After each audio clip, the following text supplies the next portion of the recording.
Bulletin की शुरुआत करेंगे बड़ी खबर के साथ। कांग्रेस ने चुनावी रणनीति बदल दी है। दिल्ली हरियाणा में चौंकाने वाले नाम दे सकती है। राज बब्बर को गुरुग्राम सीट से चुनाव लड़ाने की चर्चा चल रही है। नेहा सिंह राठौर को मनोज तिवारी के खिलाफ दे सकती है टिकट। तो लगातार चुनावी मंथन में कांग्रेस ने अब चुनावी रणनीति को बदला है, ये जानकारी मिल रही है। दिल्ली हरियाणा में चौंकाने वाले नाम सामने आ सकते हैं।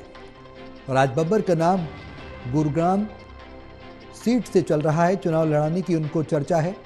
वहीं नेहा सिंह राठौर को मनोज तिवारी के खिलाफ टिकट दिया जा सकता है। कांग्रेस की सूची का इंतजार था। अब तक जो कुल 82 उम्मीदवारों का वो ऐलान कर चुकी है, लेकिन अब जो लिस्ट जारी होगी उसमें क्या कुछ नाम सामने आएंगे, ये सवाल है।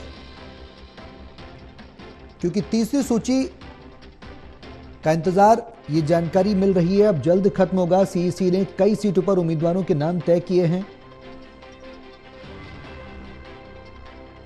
कांग्रेस की सेंट्रल इलेक्शन कमेटी ने कई सीटों पर उम्मीदवारों के नामों को तय किया है।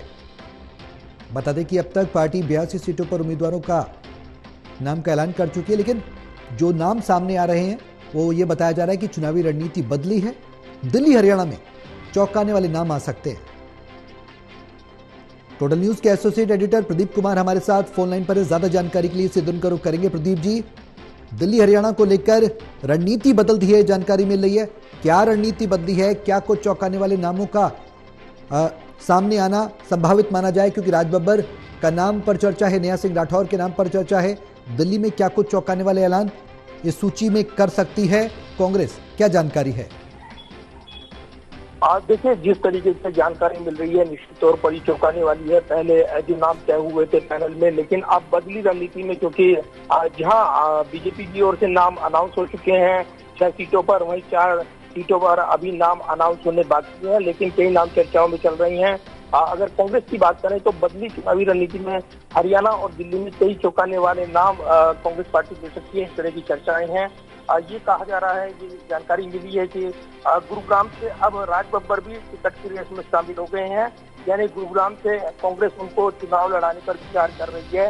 इससे पहले कैप्टन अजय यादव का नाम फाइनल होने की खबर थी, लेकिन बदली रणनीति में कांग्रेस एक नया समीकरण बना रही है, क्योंकि हरियाणा में सरकार बदली है, जातिगत समीकरण बदले हैं और कई फैक्टर उस पर असर डालेंगे। लिहाजा अब उम्मीदवारों के चयन को नए सिरे से मंथन किया जा रहा है, जानकारी मिल रही है, और इसलिए एक कास्ट कॉम्बिनेशन बेहतर और बन पाए अलग अलग सीट पर उसका मंथन किया जा रहा है।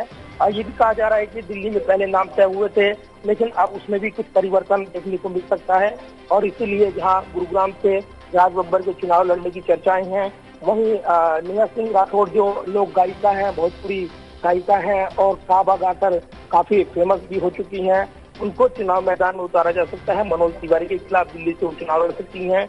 तो ऐसे में नए समीकरण बनते हुए नजर आ रहे हैं चुनावी रणनीति के लिहाज से, क्योंकि लोकसभा चुनाव का बिगुल बजा हुआ है। आज ही पहले चरण के लिए नोटिफिकेशन भी जारी हुआ है। असली मुकाबले की शुरुआत आप कह सकते हैं इसे, लेकिन इस बीच जो सीईसी की बैठक चल रही है कांग्रेस की, और कल भी बैठक हुई है, उसमें जो राज्य छूट गए थे उन पर आज मंथन किया जा रहा है।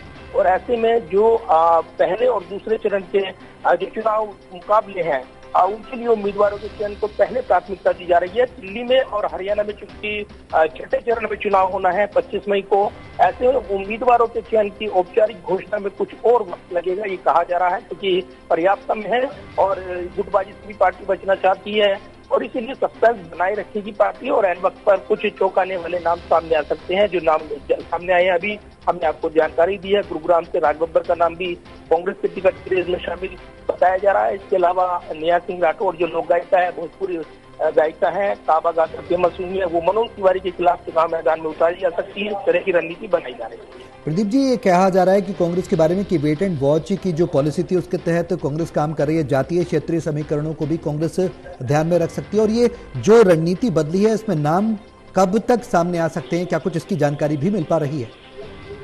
देखिए, बिल्कुल, और कांग्रेस देखो और इंतजार करो की रणनीति तक अपना रही है। जिस तरीके से मैंने जानकारी दी है कांग्रेस के टिकट को लेकर जो चौंकाने वाले नाम, तो वहीं दूसरी तरफ अगर देखें तो बीजेपी भी 4 सीटें उसने जो होल्ड की हुई है अभी हरियाणा में, उन पर कई नाम मंथन कर रही है और खासतौर पर कुरुक्षेत्र में हमें जानकारी मिल रही है कि नवीन जिंदल का भी नाम चर्चाओं में है। दिलचस्प है कि कांग्रेस नेता रहे नवीन जिंदल, लेकिन वो सक्रिय नहीं है फिलहाल। लेकिन अब उनके कुरुक्षेत्र से चुनाव मैदान में बीजेपी के टिकट पर उतारे जाने की चर्चाएं अब कितनी सही है कितनी सही नहीं है, इसके राजनीतिक पूर्वानुमान लगाए जाएंगे। लेकिन ये चर्चाएं शुरू हुई है और निश्चित तौर पर इसके अपने मायने हैं। कुरुक्षेत्र से सांसद रह चुके हैं कांग्रेस के नवीन जिंदल, लेकिन बदली परिस्थिति में क्या वो बीजेपी में जाएंगे, बड़े सवाल है। इनकी गुंजाइश, क्योंकि राजनीति में कहा जाता है कब क्या हो जाए कुछ संभव नहीं है, इसलिए इंतजार करना होता है। बिल्कुल ठीक है, उसके हिसाब से अनुमान लगाए जाते हैं। चलिए बहुत शुक्रिया प्रदीप जी तमाम जानकारी साझा करने के लिए।